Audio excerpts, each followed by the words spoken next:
go with the flow. You cannot stop the wave, but you can learn how to surf. That's it.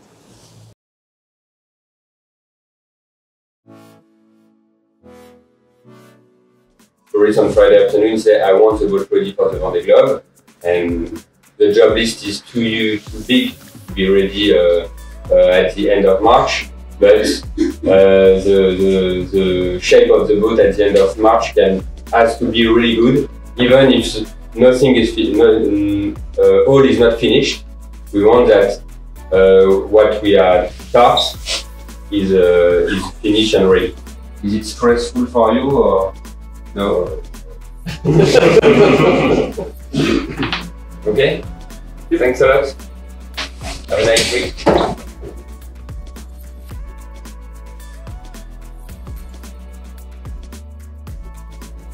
So we are right in the middle of the winter refit here. We see the boat, which is here under the shed in Lorient. There's painting and sanding going on here under the hull. There's a lot going on, a little bit everywhere. What we see right here is our V2 foils that were put on the boat right before the ocean race when our first set of foils broke. So they are not quite adapted to the boat, so we decided to make a new pair of foils, which gives us kind of a new design to make them a little bit more performant too.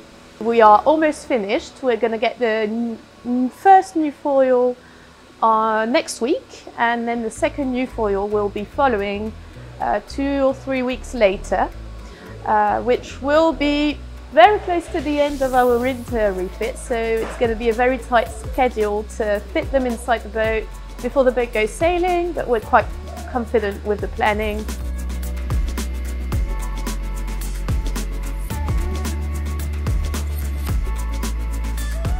We did the big race last year, the ocean race, so we have to check if all the structure of the boat is good and ready for the Vendée Globe. So it has been 2 months now that we are checking everything and repair and dismounting everything, checking everything, trying to be ready for the Vendée. This is the new chair for Boris. At the end of the Retour à la base, he asked Johan Richomme from Team Arkea to test his seat, so it's exactly the same.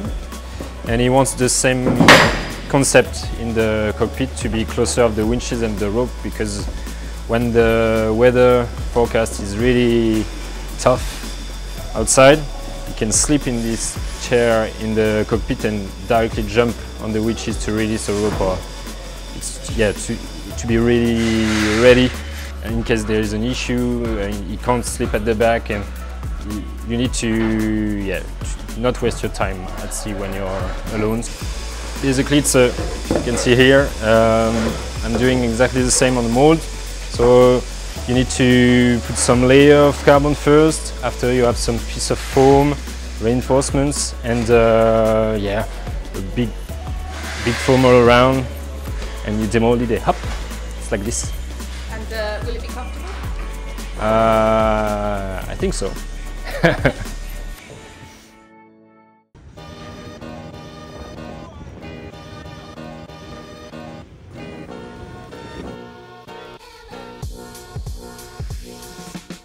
So this is day 3 of sailing for Malizia in 2024. We're testing the boat, getting it all ready for the first race in a month's time, the Transat CIC, which Boris is going to be starting. So the plan is to get out there and test the new sails that we have. We have 8 of the technical crew on board. We've obviously got Boris sailing the boat because he needs to get ready for the race, and the rest of the crew are mostly from the technical team who have been working on the boat all winter, getting all the systems, making some nice updates, and they're going to be checking through all of that while enjoying the fruit of all their hard work as well, I think.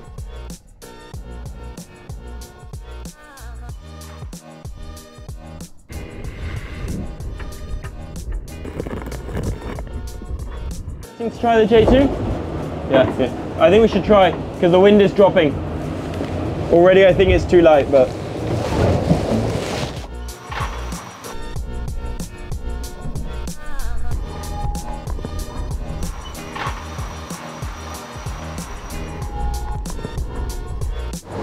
Sometimes smaller sails are quicker, huh? Yes. Next time we're doing it, let's coil rate before the extension, but that's good. We can change it quickly. Okay, I try. Where's the extension? There you go. 89. How much we want? 85. Well, a bit less. Yeah. Yeah, try that.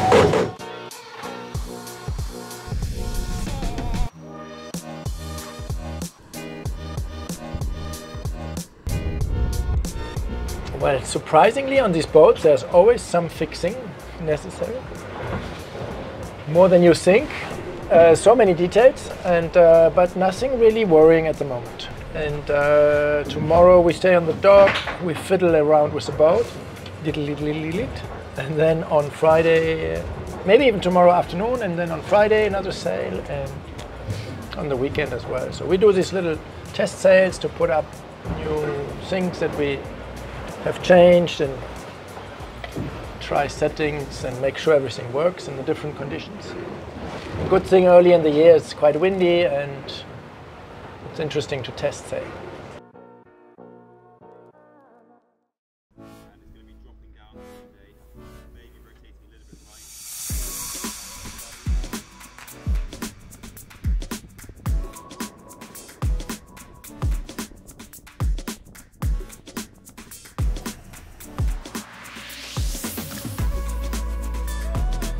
I'm in the sail locker, so that's where they store all the sails, obviously. So when you want to change the sail, you put the old one in and take the new one out of this sail locker with the purchase, because it's pretty heavy by itself. Now I put some more tension in the luff of the J15, so I shortened the lashing. We broke the jammer retainer for the foil downline yesterday. It delaminated, so last night we took it off and took it back to work and did a repair job on it, so we can keep sailing today. It's fairly critical because solo you won't be able to do this very easily on your own.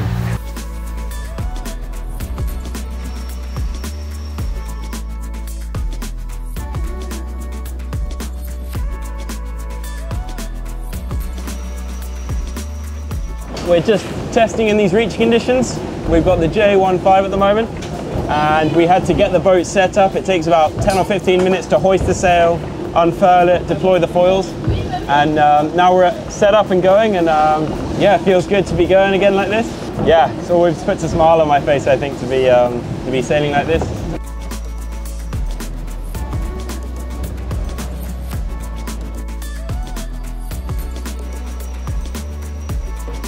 It's been very exciting. We're quite on a windy day today, sunny, almost sunny, and testing different modes with the foils. And for now it's quite fast, quite happy, and trying to find a few modes where the boat is quite stable. So no, honestly, it's we're quite happy for now.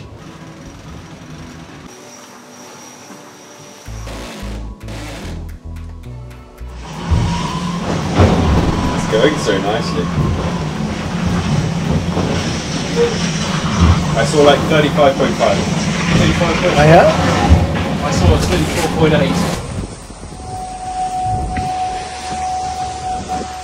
The boat is whistling. That seems good.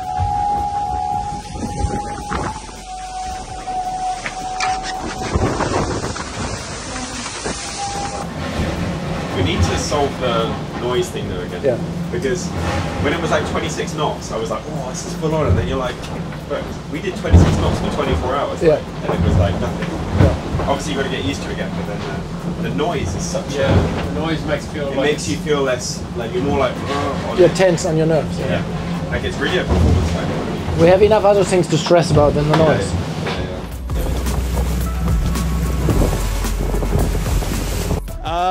Well, this is a normal day in Brittany. You know, it's like a little bit of. This morning was sunny, and now it's a little bit rainy, and yeah, and we'll see. Maybe this afternoon is sunny again. Who knows? And yeah, so there is a big pole here, which is what's the name of the thing? Large, grand large, truc? Pôle Finistère course au large, and where all of the boats that comes here and train all together. So it's a nice way to compare each other before the big races, because it's just training. So they all have the same training, different boat, but same training and the same coach about the weather and everything. So it's a nice way to compete and to compare yourself with the other, to be like, oh yeah, downwind I'm faster than this one, upwind is a little bit faster, but I'm better on that angle, blah blah blah. So it's like, it's a lot of good thing, because for us we have new force, and now we can, like, before the race, compare if this was a good choice or not, or what could be better, what could we do, and also new sails. So it's a good thing to explore.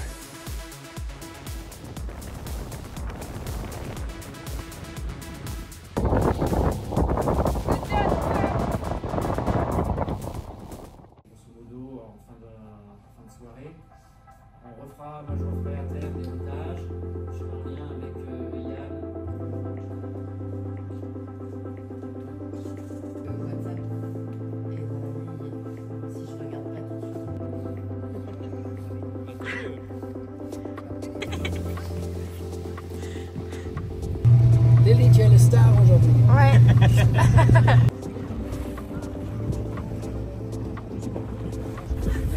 Elle a choisi déjà son travail.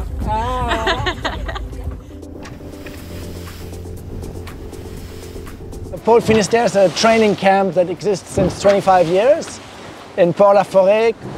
Originally it started in Cap Cos in the Bay of Port-la-Forêt. A couple of crazy French sailors, they were training together in the Figaro, and they just created a national training camp for the best French sailors.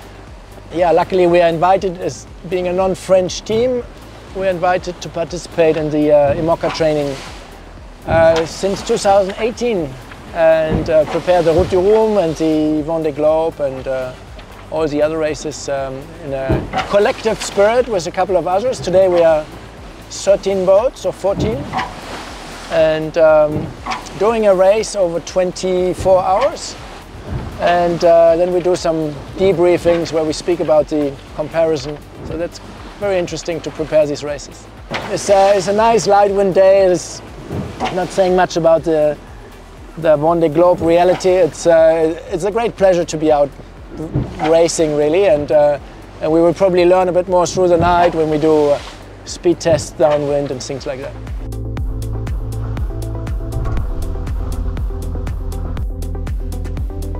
My role is really to help with the performance of the boat and to help Boris sail the best races possible. Mostly it's focused around testing the boat as a sailor, like checking that everything is working and everything's at 100%, and if anything's not working we can note it down and get the tech team to work on it. But also we're always looking at the sails and the different adjustments we have on the boat. So while Boris is training in a solo race, we can be here logging all these different data points and performance points to figure out the best setups for the boat. And finally it's the safety. Although Boris sails solo when he's alone at sea and in the Vendée, you always prefer to have someone looking out to make sure that we don't have any incidents on the water.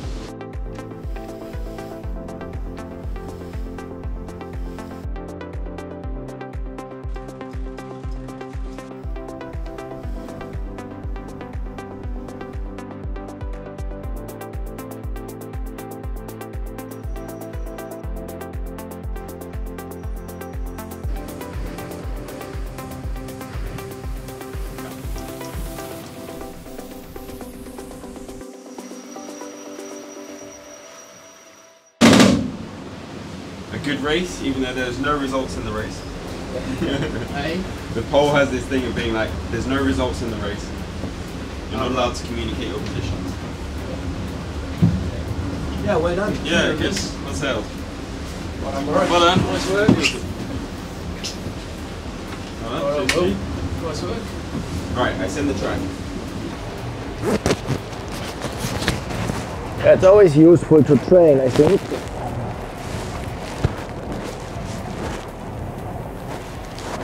Shall I keep this bit in? Huh? Shall I keep that bit in? Yeah, sure. That here. How does it go? It's always very useful to train. My hands are now painful from the rope pulling, and it gives us a great routine and confidence in the boat. We're also happy with the comparison with the others. The boat is doing well in these conditions. We could keep up with the others, and yeah, not much sleep, very tired.